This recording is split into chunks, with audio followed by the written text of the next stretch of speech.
Special Grade Snacks, everyone. It's Jujutsu Kaisen watch-along podcast, and we're your Special Grade Snacks. I'm Sara, Tigers. And I'm Kay. Welcome back. It's been, about a year and a half since we last recorded.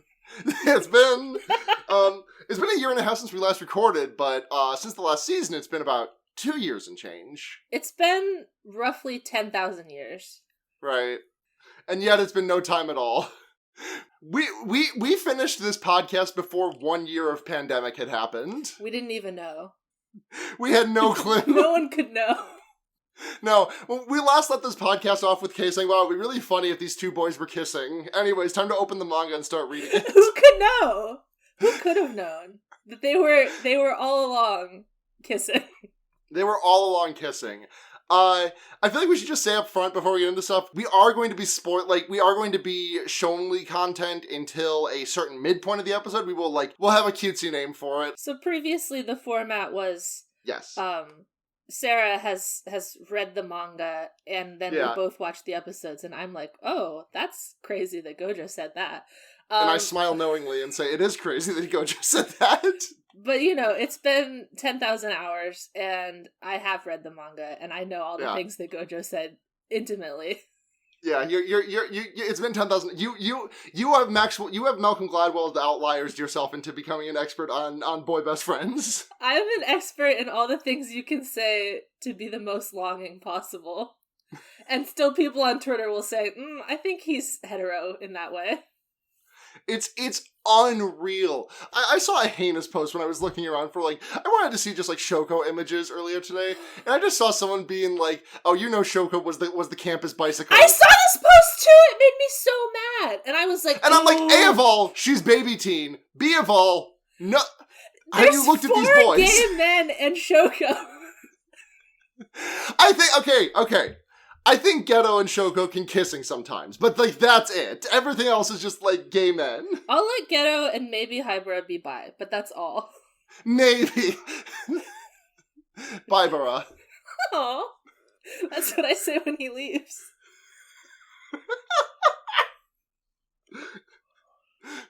Yeah, but we're back in the fucking saddle. We're it's podcasting, back, baby. Special Grade Snacks is back. The number one gay-ass Jujutsu Kaisen podcast. There must be other ones, but I think that they don't understand the truth of it. The thing is, I am all but certain that we have more complex gender than whatever the second gayest Jujutsu Kaisen podcast is, does not have anything close to our gender. The second gayest Jujutsu Kaisen podcast is maybe damn, Gojo was gay in that pose.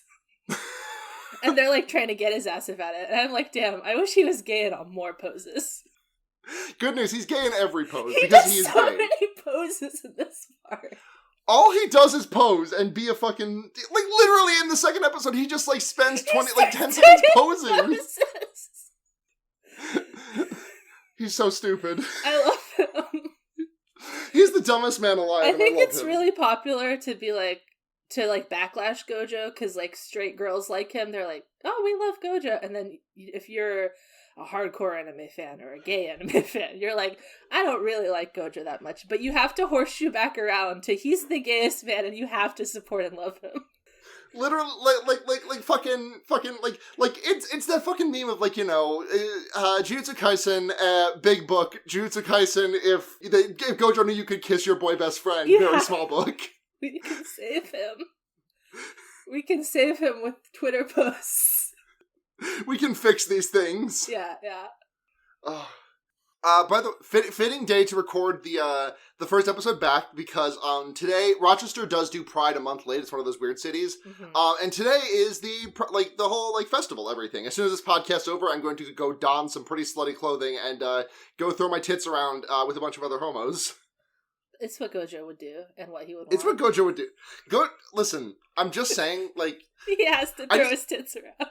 Gojo needs to get slightly bigger pecs so that he can put some pasties on those bad boys. That's why. Remember when Gege posted the pic of Gojo in the vacuum sealed shirt, and everyone was like, "Who is that?"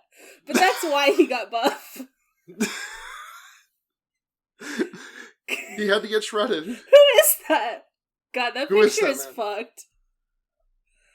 I'm not entirely sure that I know the photo that you're talking about. Oh, I'll find it for you later. It's he has one hand behind his head, and he's in a t-shirt, and he looks insane. Oh, like a Toji shirt. Yeah. He's just like Toji, kind of. Yeah. Yeah. I don't know why he posted that picture. He shouldn't have done it. Thirst trap. True. Okay. So this arc is the hidden inventory arc. So all the episodes are just called or if you want to be correct about it, the Young Boys Gojo High School. Yeah, the Young Boys Gojo High School arc. Or people call it the star platinum. What is it? The star vessel arc. Yeah. Star plasma vessel arc. The star plasma vessel arc. Another shorter book if Gojo had star platinum. Okay. Listen, Gojo is so fucking busted. You want to give this man Zoar, though? He basically already does. Yeah, honestly, I said that, and I'm like, no, this, literally, Gojo can just say, yeah, I can stop time, and I would be like, yeah, fucking whatever. Sure, you can, but yeah, you got that. He's lengthening the infinity between the seconds, or whatever. Yes, exactly. In order for a minute to pass, 60 seconds must pass, but in order for a second to pass, a millisecond must pass. Etc., etc. People will say that Gojo is not gay, but he literally referenced Achilles in these episodes, so what are you talking about? The most famous gay man, I think. Is Achilles the most famous gay man? If you look at the whole scope of human history, must be, right? Because he was there really early, and he was being gay really early, and everyone's been knowing about him. That's true. I do find myself wondering if they're, who is the most famous, because the thing is that, I bet a lot of people know Achilles, but don't know that Achilles was gay. Impossible. I'm curious, you would be surprised. They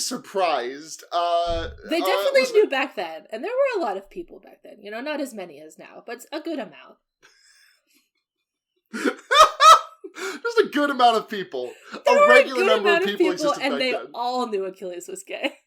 That's true. And now, anyone who's read the book knows. Anyone who's played Hades knows. And that's a good number of people also. The thing is, I feel like when Hades was around, I feel like there was defo a handful of people that were like, oh, these are boy best friends. These are bros, homies.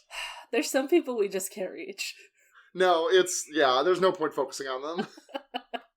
Okay, I believe that Gojo can become the new most famous gay man. He has a lot of time to make up, but he's doing a good job. Listen, this is a very high profile anime season. True, honestly. Let's touch on this. They're animating this season fucking insanely.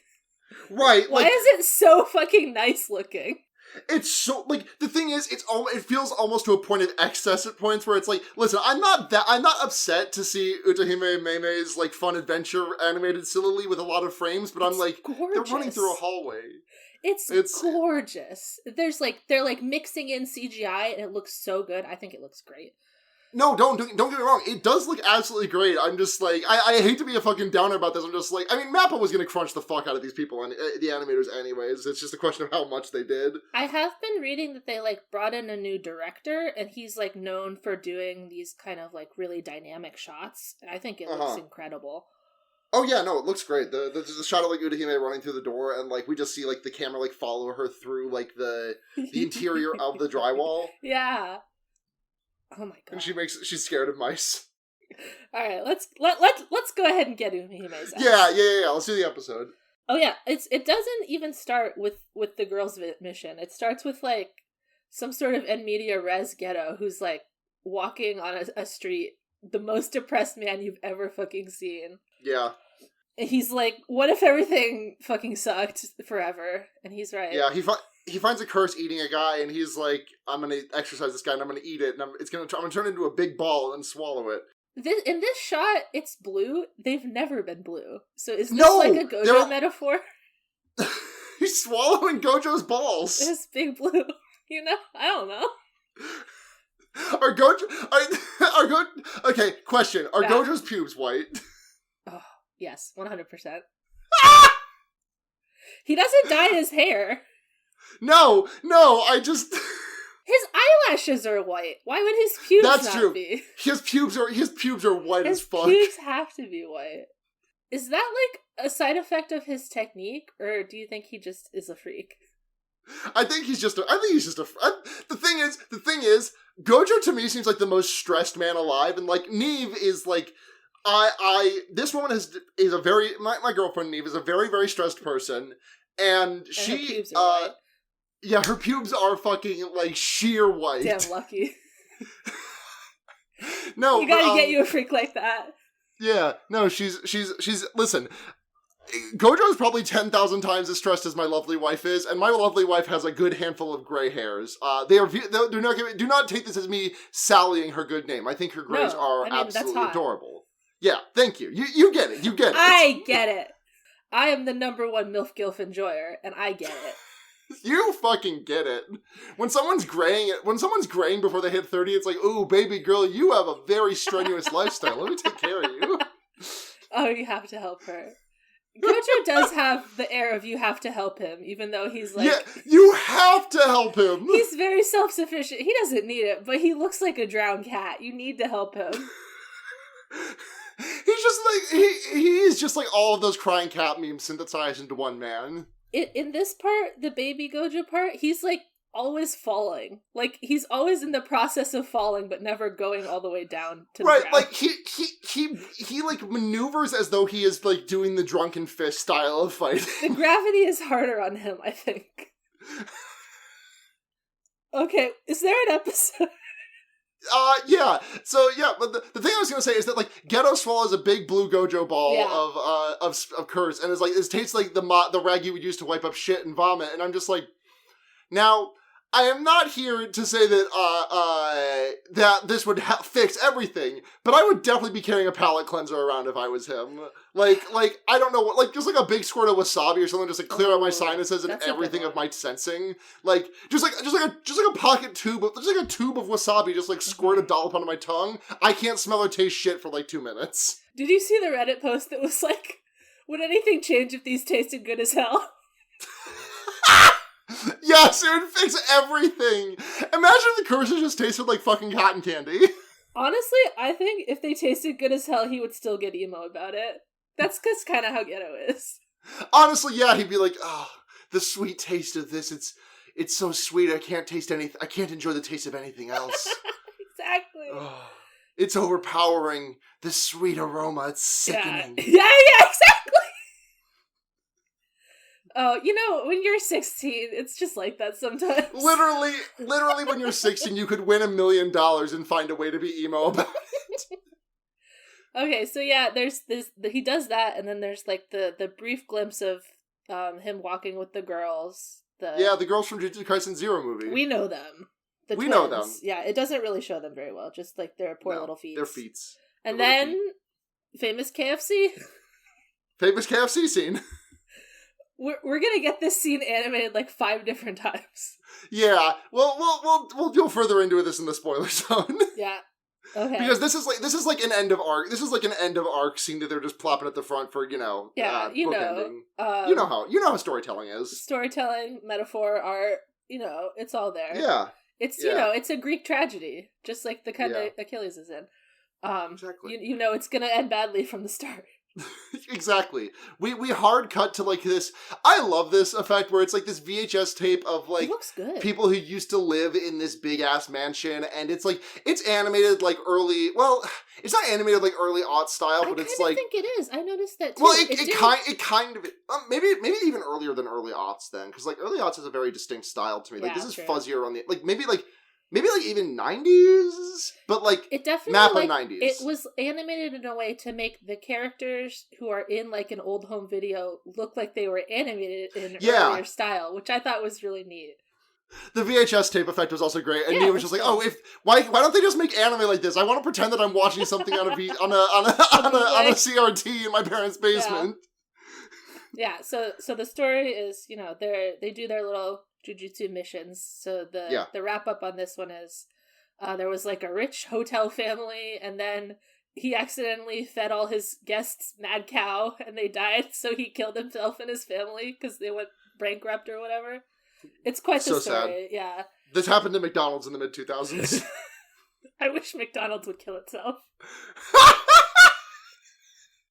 So then, as always happens in Japan, apparently, if someone kills themselves in a building, everyone has to go check that building out. Absolutely. Are you like? Listen, if there was someone who killed themselves in a building in Rochester, I'd be checking that shit out. Sarah, I might. Don't go in the suicide building. Listen, Kay, I have to explore. There's gonna be a beast there. There's gonna be some sort of apparition. What if it's a friendly apparition? No. What if it's nice? A suicide apparition? No. This. I've read books. I've seen movies. They're not nice. They're always trying to kill you. They're jealous that you're still alive. I've read a book or two. Listen, I've read a book or two. You ever hear of one called Casper the Friendly Ghost? Oh shit! Did Casper kill himself? I thought he just fell through the ice. Wait, what? I don't know what happened to Casper. Did Casper fall through the ice and die? Yeah, fucking I think he like Mr. went on Deeds? a sled and fell through the ice and died.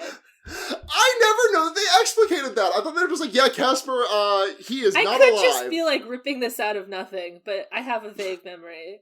Casper, he's a boy who died, for sure, Definitely was a bouncing baby boy. He's a boy who died. Exactly. I think he fell through the ice and died.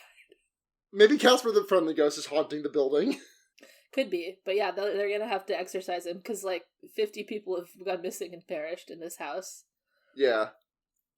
So it's Urahime and Meimei. We kind of know them from their adult versions. They're baby teens here. Not quite teens. I think this is supposed to be Urahime's first year after graduating, and Jujutsu Tech is a 3-year, right? So she would be 18 or 19? I thought Jujutsu Tech was a 4-year, because I remember there being something in the first season when Mai and Toto bother Maki and Fushiguro, and they're like, "Oh yeah, the event is for first through third years. Yeah, there are fourth years. But we've just never ever seen one. Yeah, it's so weird to include that. Please understand. Gege, what are you cooking? Maybe just most of these teens are dying before they get to the 4th year. Yeah, very, very sad. Very sad. Okay, so I guess Urahime would be 19 or 20. I think Meimei is a little older, because she's definitely in charge. I'd put Meimei 21, 22. Yeah, that sounds about right. And they have banging designs for this They're part. babby. I love Urahime's bangs so much. She's dressed like a little shrine maiden. It's very cute. And her big poofy braids kinda. Yeah. And she's got oh my god, I've just had his name in my head from Haikyuu. Fucking purple Goshiki. She's got Goshiki bangs. Goshiki. We love Goshiki. We love him. Don't let Neve hear you say that. No, She hates him for no reason. When Neve and I were watching the episode, she was like, "Notice how I could say that Urahime has turf bangs, but I'm not." This is revealing that Neve does not actually ever think a character has turf bangs, just that she doesn't like them and so insists that they do have them. I'm reaching across the aisle to Urahime fans, and I'm saying she looks really cute in this episode, and I'm not saying that she's a turf. Thank you. The Urahime fans are never reaching back across the aisle to me. They're always saying, Urahime and Gojo are kissing on the mouth. You slander me! I'm Urahime fans. I'm constantly reaching across the aisle to you. Oh yeah, you're the one normal Urahime fan, because you just think she's neat. I do! I want to see her move! All other Urahime fans are like, what if Gojo was straight? What if Gojo was straight when Urahime does some of the most gay girl reactions in the world? She has 2 wives in this episode, and they're exactly. Terrible fans will brush this aside. They're not even respecting it. It's sad. No. So they go inside the building. There's a moment here that I'm still trying to parse out. We had like a theory about this in the server, I think.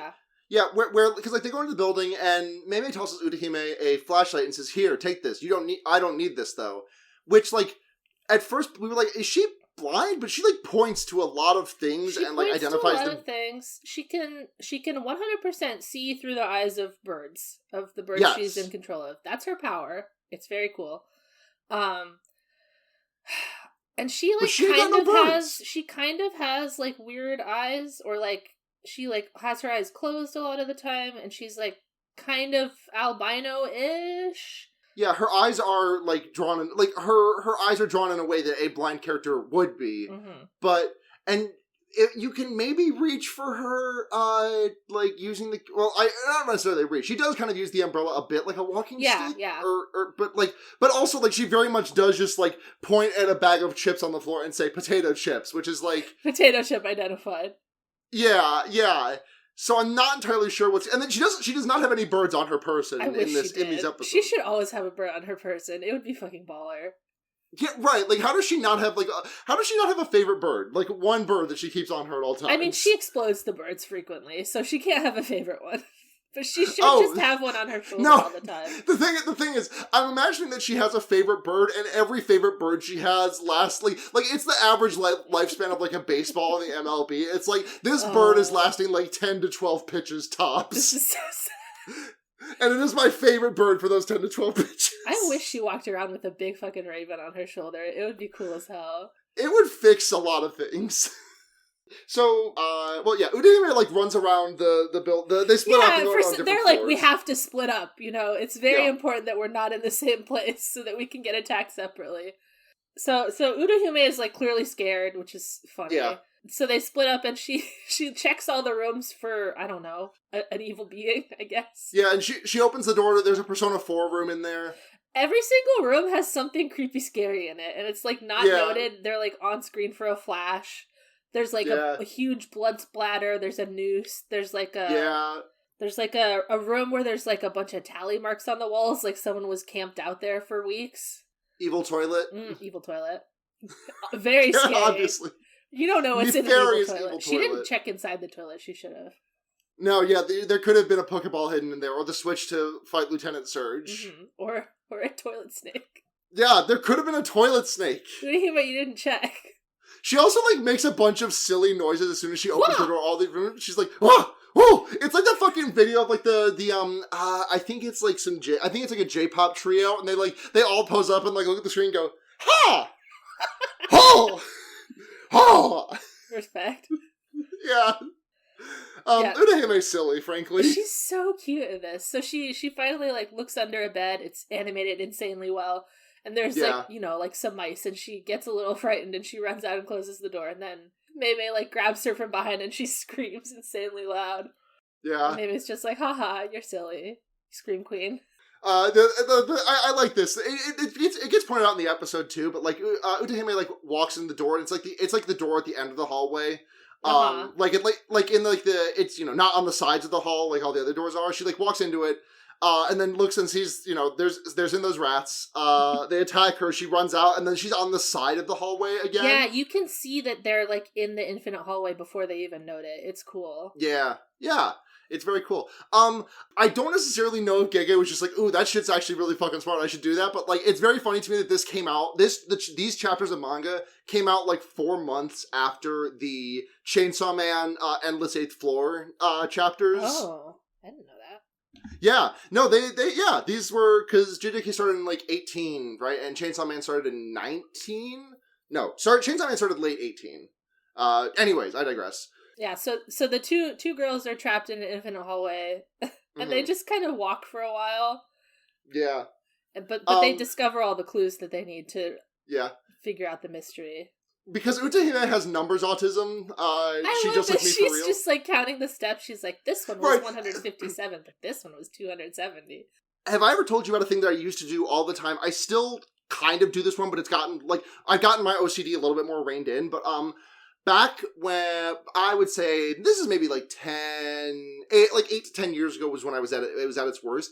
I had to, like, on a surface, I had to take a square number of steps, and I would, like, count it. So I'd be like, okay, I have about 16 steps that I can make on this pavement, and then the pavement transitions into sidewalk, and each brick of sidewalk, I have to do either 1 or 4 steps, because doing 9 steps in a segment of, sidewalk, that's too small. That's impossible to do. And it did lead to things where it's like, okay, well, I've walked on this surface for, like, 90 steps. I'm going to shuffle for the last 10 so I can get to 100 steps before I walk onto the grass or whatever. That's pretty good. I definitely had, like, a counting thing as a kid. I remember really clearly that I was, like, in, like, the backseat of my parents' car at night. I didn't have anything to do, and I was just, like, counting in my head, and I was, like, freaked out that I couldn't stop. I was like, I can't stop counting right now. What's happening? Right.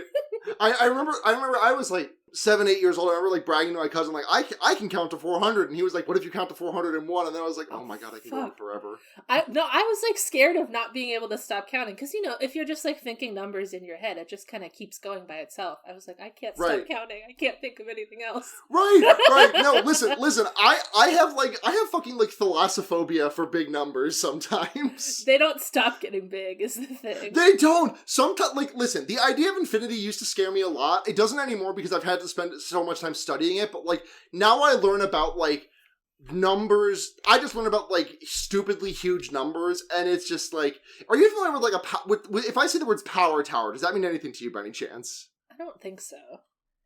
So a power tower is like a power tower of 2s, for example, would be 2 to the second power, and then that exponent is squared, and then that exponent is squared, and then that exponent is squared, and so on and so forth. And then there's like notation that means like, okay, you have a power tower that is as tall as 2 to the 2 to the 2 to the 2 to the 2 to the 2 to the 2th power. And you have to go like that. It gets so big and it scares me. Yeah, Gojo's coming over and telling you big numbers.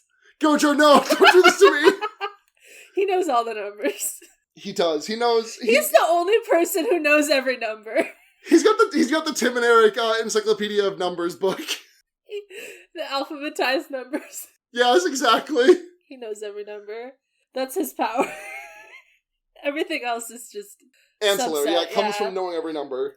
If you knew every number, you could do all that shit too. You could fly around. God, I need to know more numbers so I can fly around. Alright, so the girls make the plan that like since the walking around in a circle doesn't seem to be like the same number of steps every time, then it's not actually a circle, though like the spirit or whatever is rearranging the room to make it infinite appearing. So Urahime is like, if we run really fast, it won't be able to do it. And she gets an A- on this, and she gets a 90, which is so cute. Mimi's got like purple painted nails, by the way. I just want to immaculate.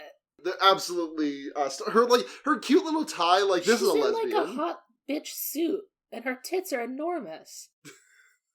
It's compared to the way that I really like this because the way that she is drawn she is drawn like Nars the furry artist draws furry buttholes in the manga. She's where really it's, like, vacuum packed, yeah. Yeah, every single like wrinkle is like it's less sexy. The skin tight is not helping. Uh-huh. You have to have a well-fitted suit, A tight suit is not a well-fitted suit. It needs to hang off you properly. Urahime is not getting got by the suit guy on Twitter.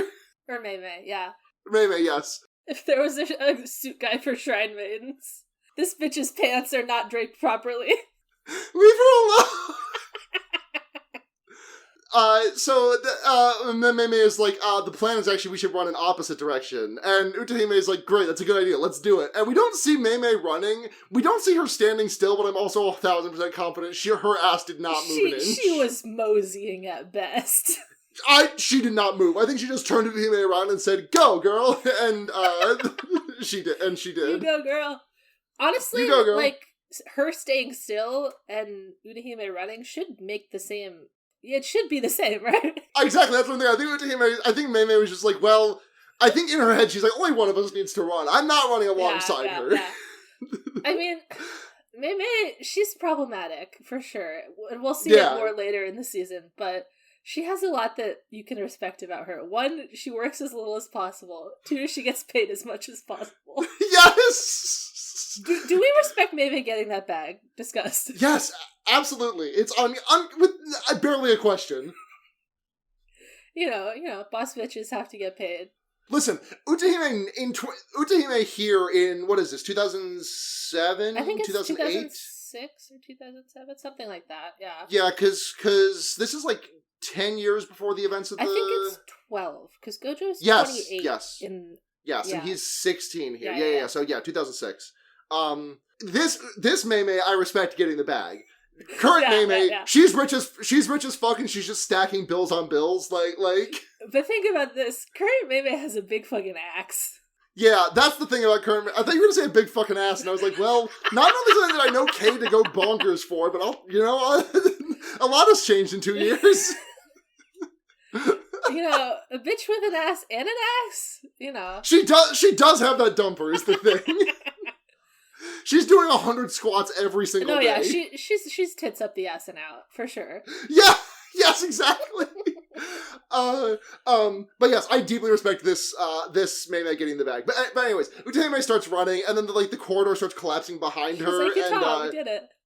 Yep, and then it launches her out, and then it's revealed, oh, Gojo did this actually. It's so clever, this setup of you see a whole mission of this is how the normal Jujutsu sorcerers have to do it. They investigate, they form their little hypotheses, they do their little missions, and Gojo and Geto can come and just explode everything, and it works instantly for them because they're just that strong. Right. It's like New Game Plus without any level scaling. Yeah, where it's okay, I just got fucking a limit break that does 9999 damage. This little slime is level 2 and has about 17 health. Goodbye, motherfucker. It's very cool, the juxtaposition. I like it a lot. It is. It's also interesting because this entire opening part, which is like 9.5, 10 minutes or so. Minutes, yeah. It's out of 3 pages. The manga of this is 4 pages, but one of them is an external splash shot of the mansion, and it's just got one speech bubble. Yeah, they really made it a whole little side quest. Yeah. But it totally fits with what the source material was. It's extrapolated really smartly. And when you can kind of tell that the original, he was just kind of trying to make it as short as possible, but still get the idea across. Yeah, it's a very condensed story. The in the original manga, it's 12 chapters, give or take. Yeah, I went back and looked. It was 5 chapters or these 2 episodes. Yeah, it just covers so much ground in so little time, and it does that by truncating a lot of stuff. We'll cover it at the end of the episode. The pacing of the manga of this part is not great. I'll admit it. No, it's not. It's a good arc, but the pacing is just so all over the place. They skip 2 different transitions in a way that's kind of confusing. Yeah, it's very jarring. It's basically my favorite part of the manga because there's 2 young boys and they're homosexual in it. Right. But yeah, I'm excited for the anime to kind of smooth it out a little. This is the minorest of manga talking points. For my issues with the manga's current pacing, I think that this is actually the weakest paced of the manga that the manga is, and I'm really glad they've fleshed it out a little bit because I think if they just did a verbatim adaptation of what's on the page, I think this part of the anime would be just kind of lacking in terms of, both in terms of just runtime and also content. I think this first episode of this arc is probably one of the best episodes the show has ever had. Yes, maybe the best. It looks beautiful. It's paced incredibly. I really like it. Yeah, no, I think the thing that's funny is that the bad pacing happens between episodes. Yeah. Between these 2 episodes, I don't mind that. I think skipping the fights is funny. The thing is, it's funny the first time it happens. I'm curious if it will happen again. Yeah, if they skip between 2 and 3, that'll be the weird one. Because that's the one that feels really weird in the manga. That one really threw me off when I was reading, because I was like, oh, what the fuck, was there a chapter missing? Why are we having a beach episode now? Because I remember when I was reading Chainsaw Man, because late in that manga, it skips the Viz app skips chapter 67, 68, because it has a 2-page spread of Quan Chi and her girlfriends having hot lesbian sex. Mm-hmm. They should put that in Jujutsu Kaisen. Who is the pentuple that is having hot lesbian sex? Okay, let's see. Let's put Mei and Shoko and Utahime in. Yep. Are there any more women? Do we know any more women? Yuki? Oh yeah, definitely Yuki. She's basically the Quan Chi. Yeah. And we need to round up. Is there a 5th woman? For $1, name a 5th woman. She can't be a teenager. I'm really racking my brain here. We fucking beat her in these episodes. Kuroi. Oh, I do like her. She's nice. Yeah, sure. We found a fifth woman. We did it. We've done it. I do like at the end of the episode, they're like, how old are you? And she's like, I'll never tell. So we get the OP here. This OP is incredible. Let's talk about it. It's great. Gojo falls asleep and takes a nappy. This OP fucking starts with Gojo reminiscing. He's thinking about when Geto walked away from him. I'm like, this is the gayest thing I've ever seen. He's in your head 24/7 all the time. Literally. He's like, oh, I'm sitting in my chair. I'm sad. What am I going to think about? Yeah. Oh, when my boyfriend walked away. That was traumatic for me. It's actually all I can think about. Yeah, it's all he can consider. Like, it's kind of implying, because, the whole OP is, like, flashing back to their fond childhood memories. But it's like, if he ever thinks about that, first he has to think about Geto leaving, which is so fucked. Yeah. In the OP, we do see Geto forming a ball of, like, a spirit he's about to swallow. It is, like, black and orange. That's how they usually are, yeah. That's how they've been in the first season, when he's not Geto.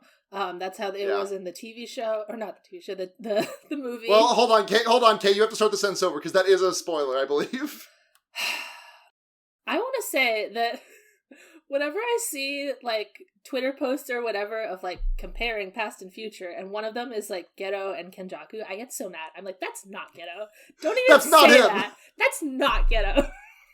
And, like, I'm sure when I was in anime only for season 1, I call him Geto all the time. I don't even know if I'm going to be able to. That's not Geto. just do like I know my man. That's not my man. Pronounce it Getu, and then I'll be like, oh, Kay can't pronounce.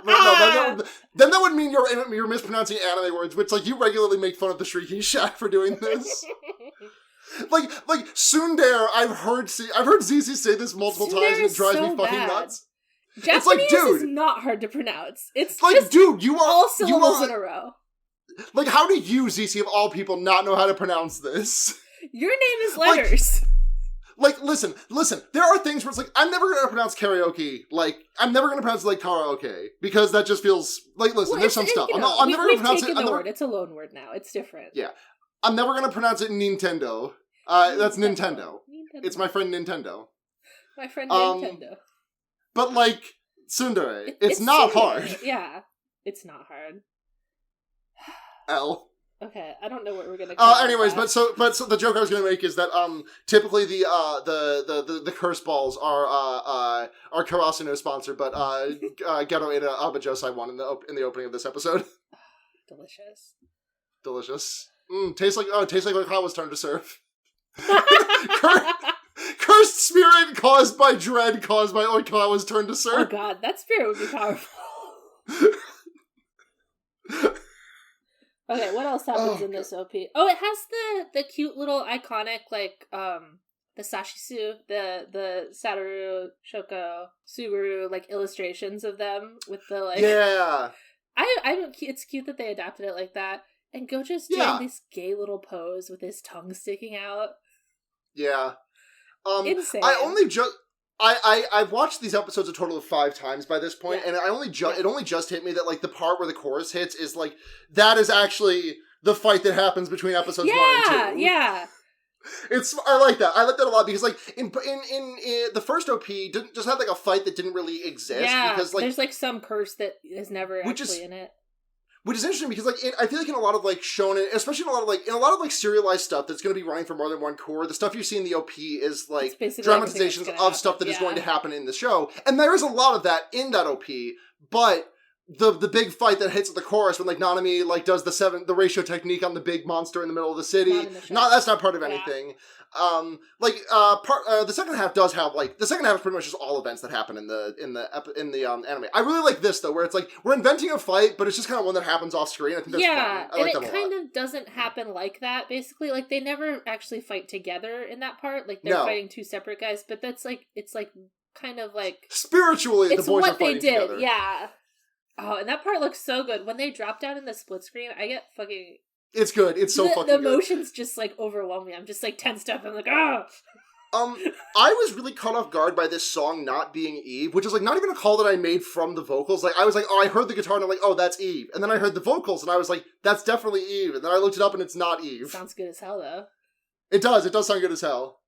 What else do I want to say about the OP? I don't like that they have to show Rico in the bathtub for like 5 different scenes, but I guess it is from the manga. There is like one shot of it, which is also insane. Yep. The boy best friends riding bicycles together, and the other boy best friends giving each other a Coca-Cola. Nanami's fucking tsundere ass moment where he's like, "Whatever, do you want a soda if you even care?" So cute. I love him so much. You know what's crazy is like Nanami and Hybra are in the OP and ED so much, and I took until I was at the end of the second episode, and they were in the preview for the next one. I was like, they haven't been in the show yet. No, they haven't. They're barely in this part. Also, I mean, really, this is the young boy. This is the Young Boys Gojo High School arc. Like Shoko is put in a level of prominence in this, but Shoko is not a part of this. Arc. She's their friend. I'm just like high pitched. Like she's their friend, you know. Like she was there. She's their friend. She's their friend. She loves them. The boys are the center of this. It's the boys. Which I'm not gonna bitch too hard about this. Like, listen, yeah, shonen anime promotes boys over women. Yes, this makes sense. The thing is, like fork found in silverware drawer. Gojo and Geto are like the core of the show, like the core of the whole story. Like you need them. Like they're the inciting force. Like their relationship is the most important thing. I'm not disagreeing with this. I just like. The thing that just kind of, like, bugs me about this, I guess, is that they are a trio, they are besties, they all love each other, but it's just a matter of, I don't know, I don't really know what my fix is for this. I think it's just a, like, matter of circumstance that, like, I'm not mad about. It's the way the story is, basically. Like, it's not like Shoko is sidelined for purely misogynistic reasons. Girl reasons. Right, no, I just, like, I wish that she was not presented as, like, a member of the Core 3, and then, like... I mean, she is a member of the Core 3 here, but she is not a member of the Core 3 as far as the story goes. Yeah, and you can get kind of It's like Naruto and Sasuke and who the fuck else was on Team 7?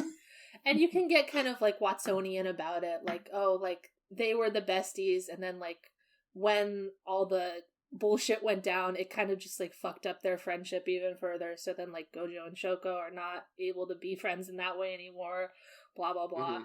And obviously you can write it different, but I think it's still compelling. Yeah. Listen, the hate that I make about this, the complaints that I have about this show, I want to be clear. I'm going to sound more critical about this part than you are because I am not quite as Satasugo insane as you. It's just in my head buzzing. Bees, so many bees. To be clear, if I come across like a hater in this, it is not because I dislike this part. Like these two arcs to me are like the peak of the manga. Oh, yeah. Like in my honest opinion, like this and the next one back to back are like this is where the manga hits its high part. Season 3 is gonna be good. I'll like to see it. I would like to see season 3. There will be a lot of stuff in season 3 that I like. Season 4 will be okay. I think season 4. You know, when we watch it in 2030, we will be. Who knows where we'll be? I will be sweating my ass off in a different apartment, I'm sure. My tits will be even bigger by then, and I will have so many new genders. Yay! You need bigger tits to fit all the genders in there. I'll get a second round of 760cc silicone injections. I just got like fucking 2 side by side, like boba titties. Oh, I was gonna say you can get them like running down, so you're like a tiger. Woo! I need to get more nipples tacked on then. Yeah. Alright, the OP is over. We like it. It's insanely homosexual. Yeah. Let's see what's happening. Toji is in it briefly. Toji loses the lottery in it. Toji in this is like, he's kind of like a failed like male wife. It's kind of interesting. Yeah. I'm sure he's gonna go and like murder some children or whatever, and we're gonna be like, we can't condone that, Toji, but he's kind of cutie. He's kind of cutie. Toji, you can't be talking like this.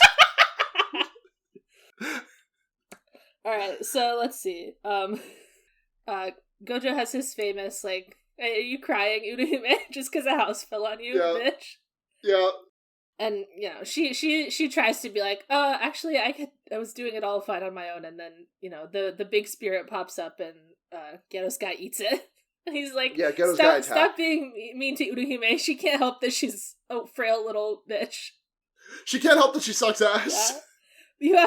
You have to respect people who suck ass. Stop picking on the weak, and Gojo's like, who the fuck would pick on the I strong? love that line. It's funny. What kind of idiot picks on the strong? And maybe like has a little chuckle about it. She's like trying to hit on quote from man who will go on to pick on the strong years later. Maybe like has this like trying to hit on Gojo line, and he just like brushes it off. Whatever. What does she say? Oh, she's like, if I was crying, would you comfort me? And he's like, nah, you wouldn't cry. You're strong. Yeah. Don't worry. He does not dismiss the flirting. He just doesn't register it as such. He's just like, no, Mame, you would never cry. I would never think of you like that. You were strong. And then turns like a freak to him because she's like, if I'm knocked up with a Gojo baby, I could sell it for $10,000, $10 million. Oh my god, Mame is like that one woman in like the Big Lebowski that like the dude fucks at one point, and she like puts her legs up to make the baby more likely. She is, but Gojo's not falling for it. No. He's not falling for her tricks. No, he would never. So there's this part, so Urahime has gone through a lot, but her emotional support underclassman is here. Yeah, Shoko shows up and she like turns around to the camera and is like, Shoko! It's so cute. And she's like runs over and hugs her and wiggles her around. And Shoko just like without even thinking about it, just like moves the cigarette to the far side of her mouth so she can hug. She like picks her up and moves her around like she's like a cardboard cutout. It looks so funny. It's so weird that Urahime is like not like significantly older, but like definitely older than. Well, I imagine like, you know, she was in her 4th year when they were all first years, so she's kind of like her special favorite underclassman, basically. Yeah. I had one of those in high school. You had a favorite freshman? Yeah. We all kind of like picked freshmen, and we were like little mentors. Oh, that's cute. Yeah. So that's kind of how I imagine it. Like Gojo was just bothering her in her last year the whole time, but she liked Shoko. Yeah, Shoko is nice. She is nice. Shoko is nice, and also smoking cigarettes at the ripe age of 16. Yeah, she's like stealing them from the konbini. I don't know how she's getting them. Yeah. Shoko is the only one who escapes this part normal-ish, because she's got the cigarettes as a release. It's like Himeno said, you know, you need the stress reliever. Yeah, sure. It's like Himeno said, you need a stress reliever. Also, predate on a child. Can't do that part. You can't be doing that. Advice from I'm just thinking about that fucking TikTok that's like Aki kicking the dude in the balls and be like, oh, Himeno, babe, this one's for you. And then just like, you think she's in heaven? You think her ass is in heaven? No, I do not. So then there's this part where it's like the famous like they go bah, because Meime's like, you guys blew up a house and summoned a giant creature. Where's the veil? But if you recall the beginning of the episode, Urahime tried to put up a veil, and Meime was like, we don't need it. So if you really think about it, I think it's Meime's veil. But Meime was correct in that they did not need it because they were working to deal with it from the inside, which would not necessarily require the usage of a veil, because it is inside a domain. Yeah, they were like, I was like not totally clear on. They were like, well, it's not an innate domain; it's like a barrier, and I don't really remember what the difference is. Yeah, I think either way, it was like, this is not something that we would that they would actually need. I do agree that I do think that Meime innocent. The first and last time I'll say this. I think Meime fault. And also, Yaga is canceled. No, of course it's not Meime, because, like, Gojo and Geto are, like, deployed to, like, do this shit. Like, even if Meime didn't put up a barrier... Bomb. Right. Coughing babies versus hydrogen bombs. Basically, go get them, boys.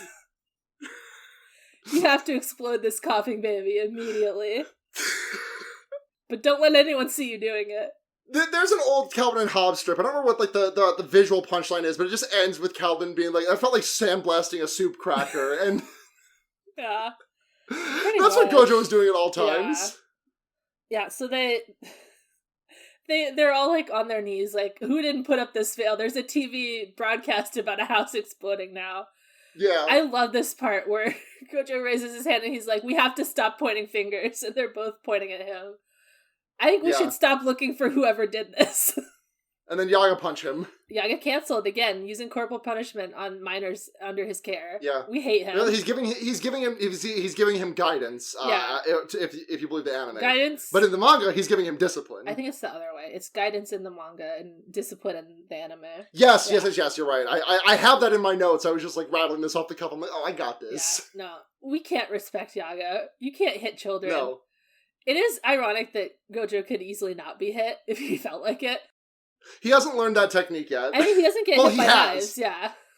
He has. He just doesn't, he just be letting people hit him. That's true. He gets hit by a child later, too. Yeah. He understands the innate power of slapstick. I have to be hit here. It would be funnier. Exactly. He knows that the next scene, the comedy of the next scene would be elevated if he had a big cartoon bump on the back of his head. And it was. He's so sulky pouty baby. He's like, oh, I'm gonna shoot the hardest hoops of all time. The Takeo Middle School Basketball Club would have killed to have me on their team. He's like 10 I was the feet Phantom tall. Seventh Man. It's smart that they made this basketball. I don't know that it had to be basketball, but it did have to be some sort of physical activity. Because in the manga, it's just they're just sitting in a room and just like talking. Yeah, and it has to be an indoor activity for the line about. Are you? Because Geto's like, "Hey, big boy, let's take this outdoors." That line is so good. Where his curse is like crawling out, and he's like, "What? You lonely? Go by yourself." I love that. Yeah. And then Shoko runs off screen to be not seen for the rest of the arc.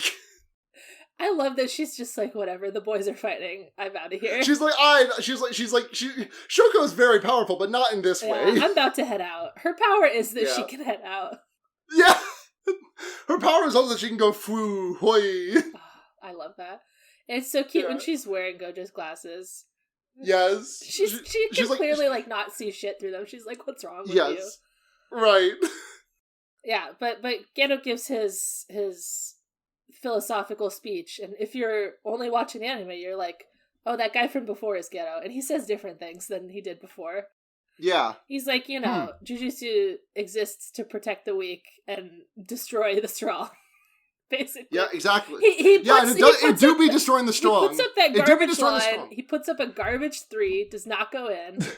This is a metaphor for the fact that his argument is bad. Yeah. He's not playing to win. His head is not in the game. The boys are fighting in the gymnasium, and then Yaga comes in, and they just immediately stop. Haha, we were just stretching. Yep. We weren't even we were fighting. stretching. Shoko might have gone to the bathroom, and then Yaga's like, well, good. The good thing that she's gone. This mission is just for you two boys. Women be bathrooming. Women be pissing.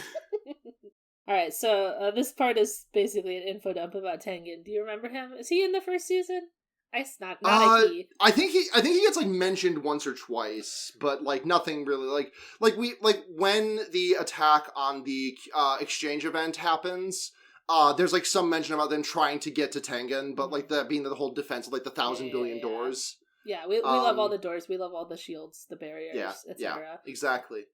But yeah, Tengen, he is the reason that barriers work, among other things. Yeah, Tengen has the curse technique of never dying, apparently. Yeah. And if you don't die, you build up a lot of powers, apparently. Yeah, and you turn into a tree, eventually. Yeah, it's not ideal.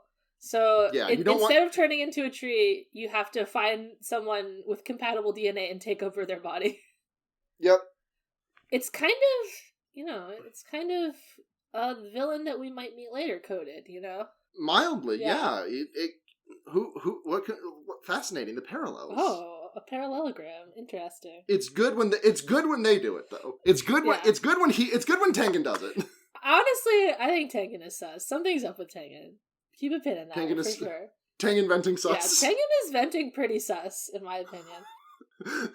God, I'm so sorry to anyone who's listening to this who have not listened to the Pigot productions. Everyone of the last says 2 venting years. Sus. That's a very popular thing to say. Is it? I thought it was a Pigotism. Everyone says venting sus. I'm not familiar with the Among Us chat. I'm not a fan of the social deception games. Last year, one of my friend's birthday, we were over here and we were playing Revolution or something like that, some social deception game, and I got fooled and I got so upset by it, and I was like, I was drunk and I was a little stoned and I was like so upset about it. I just like go stand outside on the porch and just like stare into the middle distance for a couple of minutes to not cry. You're like the kid who just found out that there's more than one day of school. Right. I hate when people are lying to me. I hate when people lying. Honestly, it does really bring out an evil aspect of me where I'm just like thinking of all the ways that I can trick people. I'm just like this and this, my evil manipulations, and it's better to do that in a social manipulation game than in real social situations. On the side of, I think I'm actually halfway decent at the social manipulation side of things. Like if I am the liar, I think I can actually hold my own pretty decently. Mm-hmm. If I am lied to once, though, the emotional toll is too great. I go if someone lies to me, if I believe somebody and they're lying to me, I have to go bury myself in like a 2-foot grave. Oh, I thought we were friends. How could you? How could you tell me that you were not sus? How could you give me the spicy You told me you were not sus and I believed you. I should have been sus of you. Yeah, so they explain Tengen, blah, blah, blah, blah, blah, blah, blah, and Gojo is very helpful for the audience. Yaga has a Windows XP background. So good. Gojo is helpful for the audience. He says, so it's like Digimon. Yeah. We like Metal Greymon, but we can't let him become Skull Greymon, so he has to go back to being Koromon, which... I love the way Geto's like, what? Yeah, sure, whatever. Sure, I guess, whatever. I'm fucking sick of your shit. I appreciate Gojo's depth of Digimon knowledge. I mean, granted, he is doing the Agumon line. Yeah. He is doing the Agumon line, which is like, if you're gonna know one, that is like the one Digimon line that you know. Yeah, he's Charmander. But like, I respect him knowing Skull Greymon. It's very charming that Gojo is like canonically like an anime fan. Yes, yeah, this is why he's also Kakashi on purpose. Yeah, exactly, yeah. Alright, yeah, so, have you heard about QAnon? When I was reading I was reading this in like fall of 2020, and seeing that panel knocked me on my fucking ass. Gege knew so much. How did he know? How did he know that our grandparents would fall to QAnon? This is like what QAnon thinks that their guys are, where it's like highly trained government soldiers. Alright, so there's a girl you have to save. She's in a bathtub at this part, but she won't be again, so don't worry. She's bathing. Sorry, we showed her in the bathtub. We had to, it was in the manga. We had to, it was a single panel in the manga. There's not that many panels to go off, we have to get them all in. No. Yeah, so there's the Q Society, which want Tengen to not get the girl so that they'll go on a rampage and destroy everything. And then there's the Star Plasma Vessels Association, and they worship Tengen and think that if Tengen sullies their form with a girl, that's disgusting, so we have to explode her. They're misogynist. Yeah. So, they hating women. This is one of the famous funny panels of this part where this mission is very important. If you fail, it can have incredibly dangerous repercussions for the world. Don't screw this up, boys. Don't fuck it up. Yeah, the gang fails and it has terribly repercussions for Jujutsu Society. Yeah. Protect her for 48 hours. Can you do this? Yeah, the two gayest men in the world are not capable of this. They immediately transition into their fucking walk cycles. They kind of have a panel of doing sort of this in the manga, but the walk cycles that they settled on for the anime are fucking hilarious. Gojo is waggling back and forth like he is a fucking inflatable thing in a car dealership. Yeah, he's walking like a fucking claymation character. It's just like hugely exaggerated. Yes, he's sipping. He's doing literally he's doing you remember the fucking Bernie, the dance, like the like from like the late aughts, early 10s? Yeah, he's sticking like he's Bernieing. Yeah, no, actually this is the perfect era for him to hit the Bernie. He knows all the dances. And Geto is just like folded in half. He's like completely bent over walking. It's fun. It's fun to look at the contrast between them. Where Geto has like the biggest pants you can put on a boy. Yeah, no, it's that fucking Twitter meme that's been going around for the last couple of weeks where it's like, does your character have big pant or big jacket? Yeah.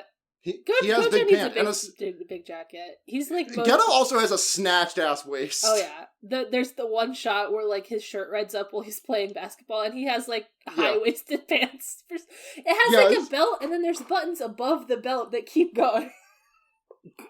I don't think you can play basketball in those pants. I'm gonna say it. That's why you missed that 3. Yeah, that's why you missed that. You don't see Steph Curry wearing pants like that. Big basketball shorts. Yeah. Huge. I once tried to do basketball practice in jeans because I thought I looked cool. And then after 20 minutes, I was like, I need to go change into shorts. I gotta get sorry, these coach. jeans off of me. I'm sweating so badly. Yeah. I did look cool for those 20 minutes, though, I will say. Wow, so true. Jujutsu Society if Geto had worn big basketball shorts. What if Geto's legs are just like that? He's just got the thickest calves, the daintiest little feet in the world. I believe it. He's like that. He's just like the guys that are like. He's just like that fucking House of Decline comic about like the guys that are like fat and walk all the time, so they just have really completely shredded calves. Yeah, yeah. I think Gojo is that skinny because he doesn't really walk. He's like mostly levitating. Yeah, he is. His ass is not a pedestrian. Yeah, his ass is not making contact with the ground. Not in the slightest. It's only approaching. Yeah. He also does not lift weights. He goes to the gym and like makes the infinity do it. Yeah. He's like, check this out, I can lift 500 pounds. And like, if Gojo ever had to lift like anything that was heavier than 5 pounds, I think his arm would break. He's so skinny. He's like, he gets a little buffer in the future, I guess. They claim. Yeah. They claim. I'm not sure. I've never seen it. But I love how he's just like a noodle boy in this part. He's weakly. Yeah. There's another funny change from the manga here, where like, in this part, like, they see the explosion from afar, and then like, Geto flies over, but they have Geto go to the door for the explosion to happen in front of him instead. Yeah. But to make this happen, it puts this like hilarious implication of like, they get on the phone to keep talking to each other. Like, they can't split up for 5 seconds without talking to each other. It's like in, God, there's a specific game that I'm trying to pull from here, but I can't remember what it is. But there's like a game where it's like, if there's a character who is like talking to you and you get far enough away from them, they will start coming through it like as though they are at a fixed distance, but it will start sounding like they're coming through your radio instead of like them just talking to you out loud. That's cute. And that's just what happened. Like, they just, like, continued their conversation, and, like, they did not miss a beat of conversation. Just, like, started walking away from each other, picked up the phone, and were just like, yeah, and so I'm walking over to here, and listen, you have to start using a different pronoun. Nice. Yeah. They have a fucking pronoun talk. Gojo, please be nice. Gojo, I think you need to change your pronouns. And he's like, I'm not fucking doing that shit. Not again. I like the ones I have now, thank you. Yeah. And then, if you're watching for boys moments, as you might be, Geto says Satoru's name here in, like, the most gay way that I think it's possible. If you, like, turn up that shit and listen to it, he, like, Satoru. He really, like, purrs it. It's crazy. Yeah. Yeah. Why'd he say it like that? That is the second most impactful Satoru we're going to hear from them. I was thinking, like, this season. There's been like 5 Saturus and like maybe 1 Suguru. I was like, they're really hitting the Saturus so that it'll come back later. Yeah, it's seeding. Yeah, they're seeding it. What are they seeding? Shh. Stay tuned for the spoiler zone.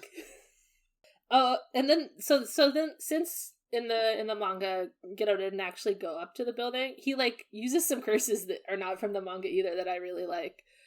Yeah. There's like, there's some sort of like timed bomb and he like protects himself with like a ball with eyes that wraps around him.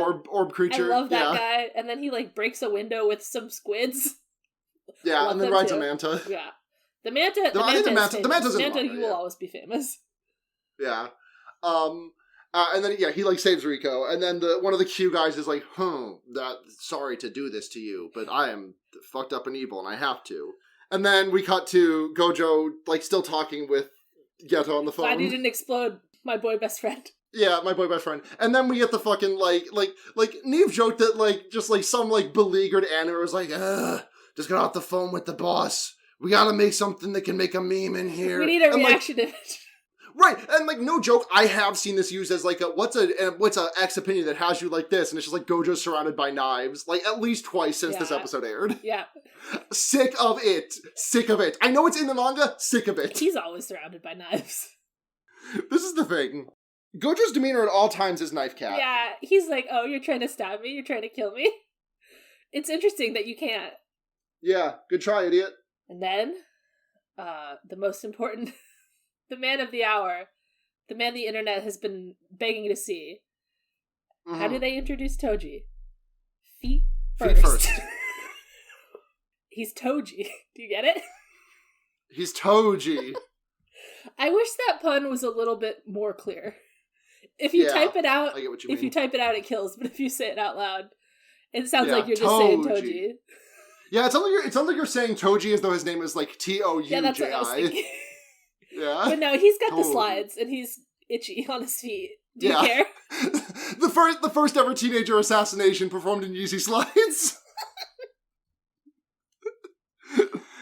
And that's the first episode. We're only an hour and 15 minutes into the podcast. It was a big episode, you know. Yeah, big episode. There's new boys. There's a second one. The same boys. Can you believe it? Toji is so fucking huge. I also noticed that they cut out the line from the manga where Toji, because like Toji mentions he's not Zenin anymore. He's a Fushiguro now. Yeah. But in the manga, he mentions it's because he took his wife's name. I think that it's mistranslated or like localized weirdly. Because I think they do mention that, like, he's adopted into his wife's family. So he's, like, the ultimate male wife, you know? The ultimate male wife. Because that's how they do it. They have, like, you know, like, the family roster thing for Japanese, like, families. And he was adopted into that family after he got married, basically. Yeah. Mm-hmm. They just, like, didn't translate that for the Crunchyroll adaptation because it's weird to localize, I guess. Yeah I get it. The same as like the like Watashi Boko or a thing, that they just kind of like localized instead of translating. We have an ED. Let's talk about this ED because it makes me want to cry a lot. Boy best friends forever. What if there were two boys? So the ED is like, it's like telling a little story basically. So obviously like Gojo and Getter are supposed to meet up. Gojo's late. Of course he is. So late. It's raining. Geto is like jiggling his leg. He's poking a snail. Where's my boy best friend? Yeah. We see some cute like Shoko and Riko images. Yeah. And there's one of like Gojo like punches some creature. Yeah, just like it's like a very cute. Silly pun. He's like, Yahoo. Do you think Gojo can backwards long jump in real life? Yes. Yeah, no question. And I think he does say Wahoo. Yeah.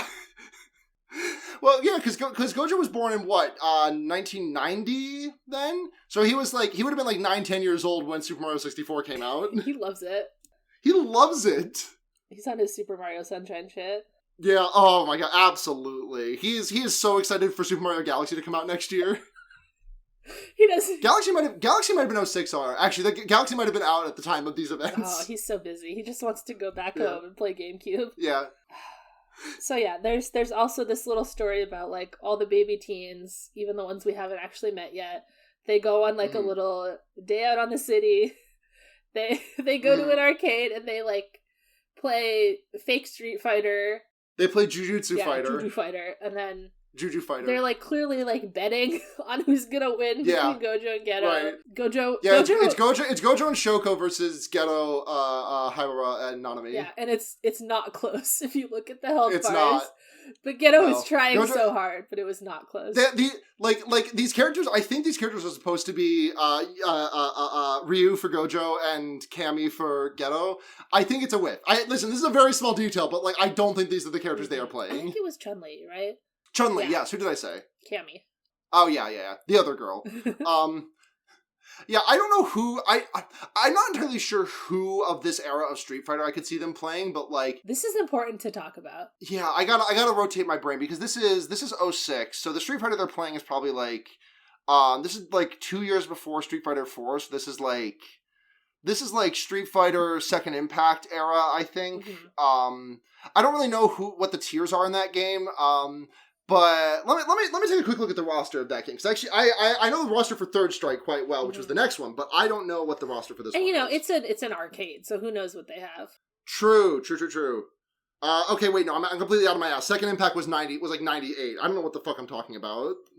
It definitely doesn't feel like Gojo would play Ryu. Like, he's the main character, and Gojo is the main character, so like, if you want to match it like that, sure, but I don't think that Gojo would play Ryu because he's not that fun. Yeah.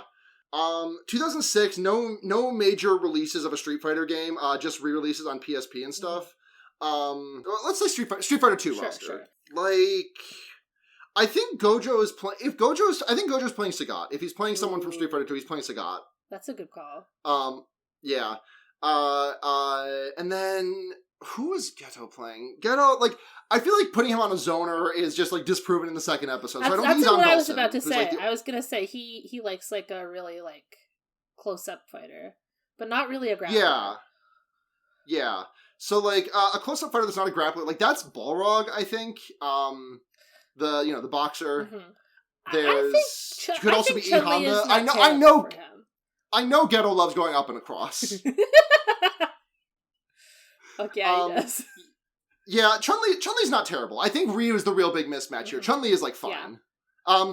Actually, you know what? Maybe I can see Geto on Guile. Ooh, not bad. Guile does have a bit of a campier playstyle, but, like, he can get up and get in the mix. He does.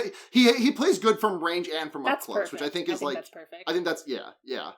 Yeah, we need to get Gojo off Ryu. It's incorrect. No. Like, come on. Who approved who do I need to fire for this blunder? Who signed off on this? I want their head. You know, it's funny because, like, every other, like, millisecond of this ED is packed with symbolism, but Gojo being Ryu is not. Yeah, exactly. There's, they've picked the most homosexual flowers possible.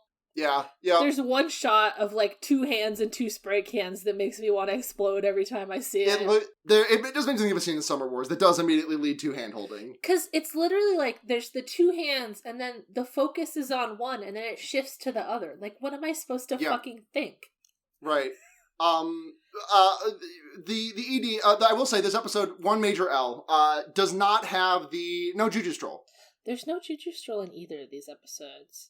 And I was told that maybe it'll come back when we get out of the Young Boys arc, but, like... That's kind of what I think, but I wanted the Young Boys Juju Strolls. I wanted Young Boys Juju Strolls so badly. I wanted it badly. There's still time, but I'm like, I wanted it badly.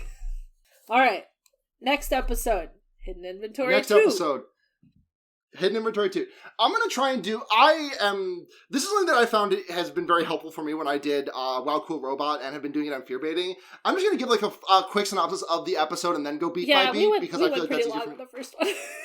Yeah. So the second episode, I've got the synopsis written out. I've got let's see see how good I did. I was far more stoned when I wrote this. To be clear, I'm sober now, but I was not when I wrote the synopsis. You have to be sober to podcast.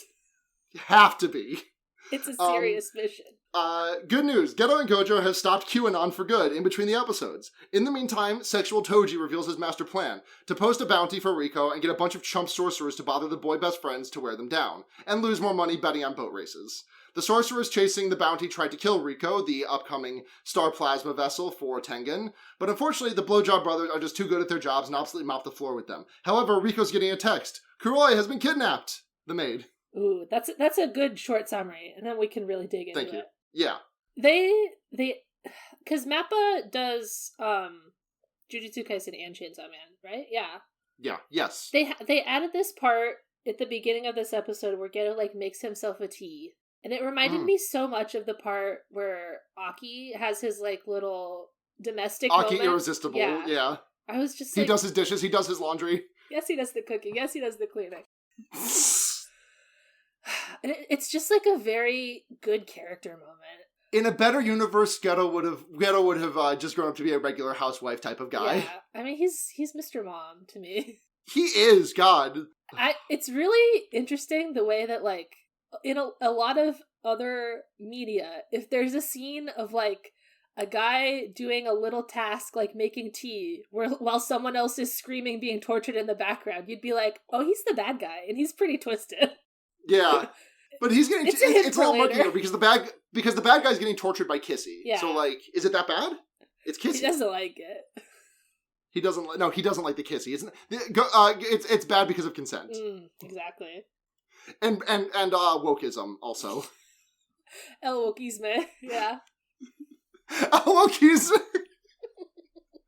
This is what caused Geto to become evil like he is in present day. Wokeism. This is so sad. And then this part of like I'll become a rice farmer. Oh, I didn't hear you. This is from the manga. It's great. Yeah. And Geto's just like, I don't fucking believe you. You're not gonna fucking cut it as a rice farmer. And the guy's like, please, I do not want this thing to Kissy and eating me. I promise I'm gonna quit. I promise. But also, our strongest soldier are still out there. 1 million strong. Bayer is fighting your other boy. And then like Geto gets a text. Bayer resigned. I love that the image is like very grainy. Yeah, this is how flip phones were. Yeah, exactly. This is how it wasn't. They didn't have a smarted phone. They had flip phone. I wish one of them held the phone like L from Death Note, because Death Note would have been airing around this time, right? Because Death Note is like 06. Gojo does hold the phone in a crazy way in the other episode. He like is holding it and he like rotates his whole head for no reason. Yeah, I've been there. Why'd he do that? He just had like a bunch of gay energy he had to get out in that moment. His boyfriend had walked away for 5 minutes. Yeah, so QAnon has been defeated. All your grandmas are free now.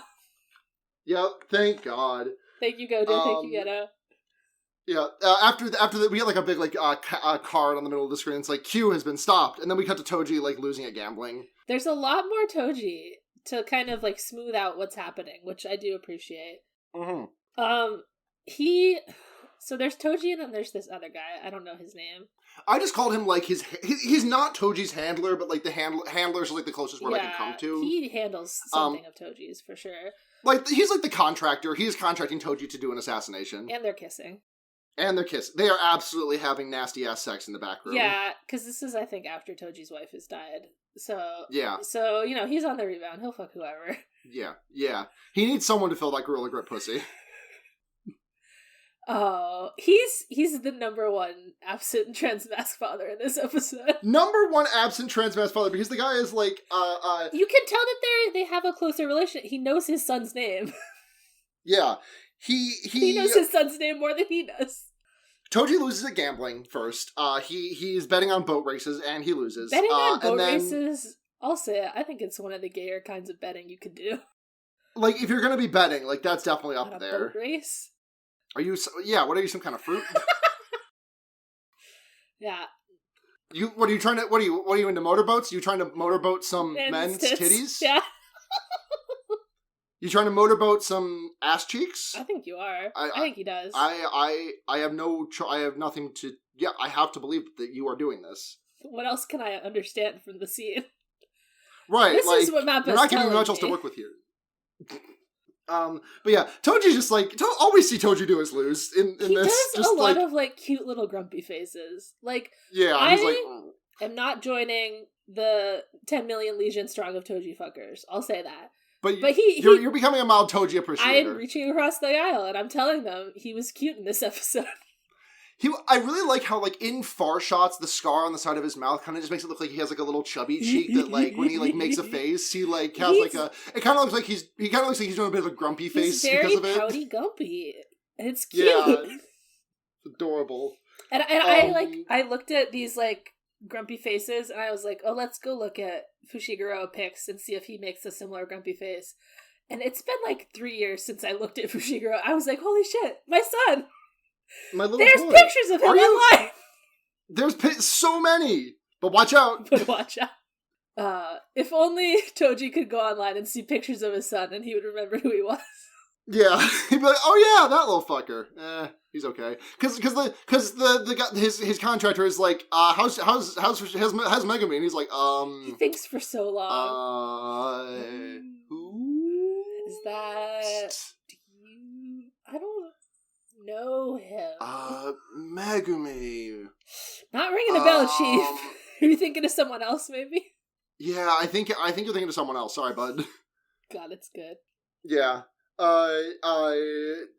We cut to Gojo and Geto having like just saved Riko, the new Tengen vessel. And she's like unconscious, and they're just like, man, I wish we could do reverse curse technique healing like Shoko can. And then we get like a little intercut of Shoko going like, you just go like, yeah, she's on her like Hinata shit. It's like yeah, and you go wazoo, and Geto's head is like overheating. Yeah. And Riko does like, Gojo is like holding her and she wakes up and she smacks the shit out of him. Geto goes, please, calm down, miss. And she's like, you seem weird like a liar and your bangs are fucked up and creepy. I don't know if this is like a different translation or they changed the wording, but in the manga, she's like, if you're trying to kill someone, kill yourself. She does not say that in this translation that I looked at, but it's possible she did. Missed opportunity, frankly. That's a great line. Yeah, but then our friend Our friend Kuroi the maid comes in riding the fucking Chimera from Smash Bros. Brawl New Pork City stage. And it's, like, blushing and cute. She, like, pets It's adorable! She loves riding Ghetto's got a lot of cute guys in there. He does! He's got some nasty ones, but he's got some certified friends. Yeah, and this is when Rico, like, starts to feel like, I am Tengen, and Tengen is me, and this is, I am ascending, and you are simple to think it is death, and then, like, the boys are just talking about, Gojo's new phone background, which is a sexual woman. Yeah, she's the most famous Bonhankaru woman of the era, is my understanding. Inoue, I did look her up, like, she's nice, she's nice with it, I'll say it. She's, like, not that busty, but she was famous for it, so I think that society has really progressed since then. Well, I think, not that, I mean, also, like, I feel like on average, like, U.S. Americans have, like, larger chests. Mm-hmm. I don't know, like, West versus things. She's boobed up the ass. I don't want to objectify women, but she's, like, maybe a C cup. I'm looking at images. That's like a D. Like, a single D, maybe. Maybe. She's pretty, though. Nice. But the thing is, granted, I was never a straight man, despite what I may have thought. Mm-hmm. But even as someone who's, I love women. I do not think I would put just, like, an image of, like, a sexual Bonhankaru's woman that I don't know as my phone background. Well, she was, like, the famous woman, is my understanding. Like, sure, but, I just, like, I cannot fathom, like, boy, like, this would be, like, if when I was in middle and high school, like, someone I know making their phone home screen a picture of Megan Fox. Yeah. Which, like, I don't think I ever saw that. No. It is... I was, like, kind of worried about the Gojo heterosexual truthers, how they would take this scene and try to hurt me with it. But it turns out that I think it's funny that they're both just like, haha, tits. Ha, boobies. This is how teen boys can be together, I believe. Yeah. They also make fun of Rico for talking weird, and she's like, no, I can talk normal. I do it at school all the time. I love that they're just like, oh, it's good that you're a freak. You must not have any friends. We can just send you off. This will be easy. Rico is so cute, by the way. I really She's like baby. Her design. I like her little, like, headband and braid. Yeah, it's adorable. She wants to go to school and be around her friends, and Gojo and Geto are like, well, I don't want to, but this is her last 48 hours of freedom before she has to go live in a cave for the rest of her life. This is a part where Tengen perhaps sus, because they get a call where it's like, Tengen says, do whatever she says. Kind of sus. Yeah. Let her cook. Yeah, go ahead and let this, like, 12-year-old cook, because she's gonna be slurped up big time very soon. Yeah, and Kuroi is very sad about it because, like, she is Riko's family. Yeah, her parents exploded off screen many years ago. Sad. Kuroi, by the way, very, very simple design, but, like, I love her. Yeah, I fucking love. I think she's Kuroi. Nice. Yeah. Just a simple woman in a maid outfit. I love her. She's nice. She's simply nice. There's nothing to be mad about with her. But, like, so they get off the phone, and Gojo's like, hey, Geto, check in with your psionic warriors. And Geto's like, two of my boys have been exploded.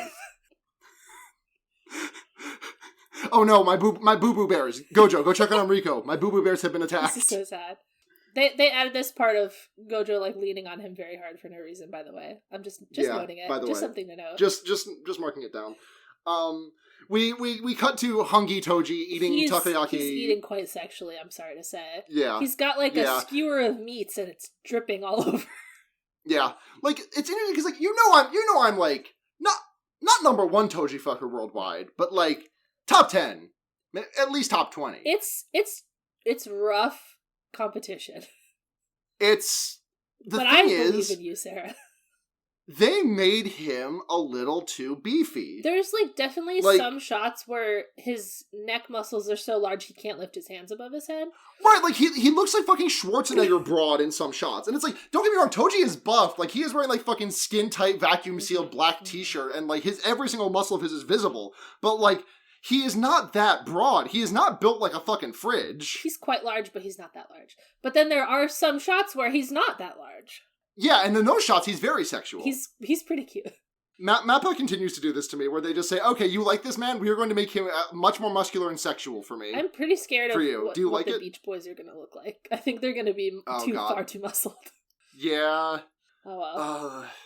I think Geto should be, like, chubby buff. Like fucking, like... They have like, to look different, at least. And Gojo is, like, obviously so skinny. Yeah, Gojo is like skinny twink buff, and Geto should have like the hardest abs of all time, like hidden behind like a little primordial pouch. They're 16. They're not cut. Yeah, no, yeah. I'm sure they're gonna. Gojo will be. Gojo's going to be cut as fuck. Whatever. Yeah. They're gonna fuck it up. Whatever. Yeah. But he's like Toji's like watching another race that he's losing, and his contractor is like watching a bounty tick down for Rico, which is like 30 million yen, right? They say it's like, 30 million, but on this screen it's like $25,000. So it's 250,000. I think it's I think conversion wise ish, like 30 million yen to $250,000. I'm gonna check this real quick. Close enough. I believe them. I'm curious now what that conversion is. 30 million yen currently is 216,000 USD. It's gone down a little. All right. But yeah, his handler calls him and is like, hey, you're kind of not doing anything. You're just kind of jerking off and wasting money. And Toji's like, it's all part of my master plan. I'm trying to wear these guys out. Don't worry about it, man. I know this kid. He's got powers. He's got the special eyes. Yeah, there is no way that any of these freaks are taking... There's no way that any of these chumps are taking these two freaks down. Yeah. I don't even think he knows about Geto. This is so sad. This is Geto's lot in life. He's just standing next to Gojo. Yeah. He's the Mike Wazowski. He imagine if Mike Wazowski was driven to sickohood. It was close. It could have happened. Yeah. Yeah, Mike Wazowski could have gone evil. That would be funny. It would be. Toji, like, kills a man with his tits in this scene, too. Yeah, he just shoulder checks a guy and knocks his ramen on the floor and then, like, mean mugs him and squats down in his face and then walks through his ramen. This is so sad. I love that Gege posted that, like, he kind of scripted this scene, and in his first pass, Toji was gonna, like, pay him for the ramen. That's no way in hell. Yeah. No fucking way. I like that someone said that, like, if the guy hadn't backed down from the mean mugging immediately, then he would have paid him, but because he did, he didn't. Yeah. I like that read of it, where Toji, absolutely. like, squatted down to see what was up. Yeah. Like, hey, are you a pussy? You are? Yes? Okay, bye. Bye. I'm stepping on your noodles. Enjoy paying for that ramen again. Yeah, he loses this boat race again. Toji's not good at gambling. Yeah. So the boys have been the boys plus Kuroi have been are trying to track down Rico now, and Kuroi just imagined Rico yelling at the Blowjob brothers for going to her school. What if everyone saw that I was friends with two handsome high school boys? I would never hear the end of it. Exactly, we find this out. Of course you would not. God, it is. She acts like it would be like embarrassing in a different way, but the way it actually is quite funny. Yeah. But, so Geto, they split up. Geto winds up squaring off a guy who, like, summons some little Mario enemies. I don't know who this guy is, but this is my favorite scene. I love this. He's like some old dude in, like, he's wearing a bandana. He's, like, summoning things with like a, he's like a jobber tier Shikigami user. It's embarrassing. Yeah. Yeah, he can't even do it with hand signs. He has to use paper. He's like 70 years old. Yeah. And then Geto summons two little mushroom guys, which are, I've seen these. No, I know where I've seen these guys before. I'm thinking of fucking Digimon. They look like two little mushroom Digimon, but I can't remember the name off the top of my head. I know that Gojo was remarking on it. Yeah.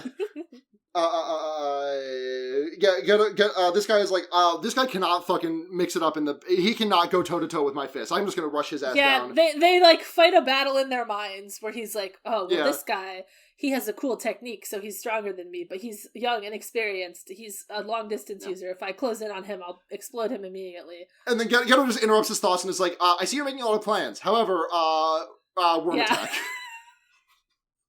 Just summons the huge ass worm from the first episode. I think it's the same worm, right? Similar, at least. It's a hunky worm. Yeah. Yeah, it's got like the white exterior and the green mouth. I'm pretty sure it's the same worm. He paid him in worms. Assets. Yeah, but then the old man busts through the glass window right next to Geto and is like, "Oh, you're fucking dead." But then there's a puppy. It's the one with the Wind Memorial puppy. Yeah, I love this transition. The way the dog is like in Geto's eye and it like zooms in. Yeah, it's like Tasuke. Yeah. Oh, Tasuke, you were the only one who was ever there for me. And then he's like, oh, I realize what's happening now. I'm having my life flash before my eyes as I get the shit beaten out of me. This is a double page spread, 2 of them. This is like 4 pages in the manga of just Geto kicking the ever-living shit out of this old man. It's incredible. And they animated it. Very satisfying. They did. And Geto's like, yeah, I'm also the best at close combat you've ever seen, dumbass. Right. I'm so good at close combat, my defense and special defense are not even getting lowered. Geto's so cool. He's my favorite. I love him. Then we go to where Gojo is, because he chases Riko down to her music class and just like busts into the chapel where she is singing. And she's like, hey, what the fuck? And all the girls in there are like, oh my god, Riko, is that your boyfriend? Holy shit, a hot guy! A hot boy, will you pose for us? And he's like, yes, let me take my glasses off also, I'm sexual. This is so fucking funny, the way it just turns into a shoujo. There's like rose petals and there's like a little like frame around the screen. There's like a little like gold leaf frame around it. It's delightful. They're like, why are your eyes blue? What's wrong with you, white-ass boy? And then the teacher comes in and like tries to give him her number, and I'm like, and he's like, no thank you, canceled. Bitch, you are 80 or whatever. I love that there's a really good like sound design at this part, because she like tiptoes up to him and you can hear her heels like clack, clack, clack, clack, clack. It's very it's very funny. Like, it is. Adult women hitting on teenage boys is not funny, and we don't condone it. But it is funny that all the little girls are like, bitch, stop this. Yeah. And this is another instance of a woman hitting on Gojo and him basically not reacting. Exactly. Just note it down, folks. Note it down. Yeah. Then outside, Kuroi squares up with the man in the gas mask the very buff man in the gas mask who's inviting you into his house to play Castlevania. I know him. Just some shredded dude. He's leaning on the fence. Yeah, he's just like this shredded dude with a bag over his head. Kuroi apparently went to like the skateboarding maid school of beating the shit out of people with a broom. She just like has a push broom and just like starts smacking this guy around. Yeah, she gets him right in the dick and balls. Yeah, it makes a fun little dinging sound. Ding! She got him good. Yeah, but then it turns out, Baghead was just a doppelganger. Yeah, Geto summons the scary hands from Zelda and grabs them. Yeah, exactly. Yes. Why does he have the scary hands from Zelda? He's trying to push you away from him. Oh, so sad. Yeah, he melts. He's he's a clone jutsu. Do you understand? Then we go to like where Gojo is fighting the other 4 of the clones, and then there's a 5th clone, and he's palming Riko like a basketball. Yeah, he's using the Infinity Katana. He's not like grabbing her. He just has his hand like on her and is like levitating. No, her. Again, I'll reiterate: the man can carry 5 pounds total with his own strength. Yeah, no, he's not carrying children around. He's just levitating them. Not in the slightest. But yeah, Gojo explains his technique again for the audience in case you've forgotten. Yeah. He says it's the Achilles and the turtle. Yeah. He also talks about some mathematical terms, which I was very happy to. I was like, Sarah's gonna know all about this. Yeah, he talks about he talks about like convergence of infinite numbers to like a point where it gets asymptotically close but never can actually touch it. You know, it's like the much more mathematical inclined version of the the Achilles story, the turtle, the Achilles and the turtle, everything.